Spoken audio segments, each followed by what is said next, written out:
Bruxismoa. Jende arruntak hortzak sakatzeari, igurtzeari edo karraska egiteari esaten diogu bruxismo. Garunean estimulo automatizatu bat bezala sortzen den mastekatze muskuluen naigabeko asaldura da. Bruxismoa baduzu, hortzetan igadura pairatuko duzu, edo hortzekin estutzeagatik ezpainetan edo masailaren inguruan markak, edo artikulazio temporomandibularrean mina, edo muskulu maseteroaren hipertrofia, lo edo esna zaudela, berdin du. Egun, faktore psikosozialak dira bruxismo eragiten dutenak, estres eta antsietate handia duen gizarte batean bizi baikara.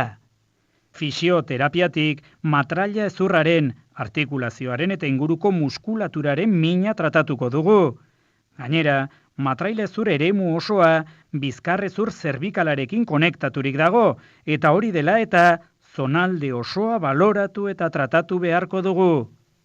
Atxeden hartzen ari zarenean, beha ezazu non jartzen duzun mingaina. Hortzen atzean goikoa osabaian pausatua egon beharko litzateke. Goiko eta beko hortze bakitzaileek elukete elkarrukitu beharko. Berrikusi ahoa zenbat irekitzen duzun. Goiko eta beko hortze bakitzaileen artean, 3 hatz sartua izatea litzateke normalena. Zonalde orofaziala erlasatzeko ariketa erraz bat da ondokoa.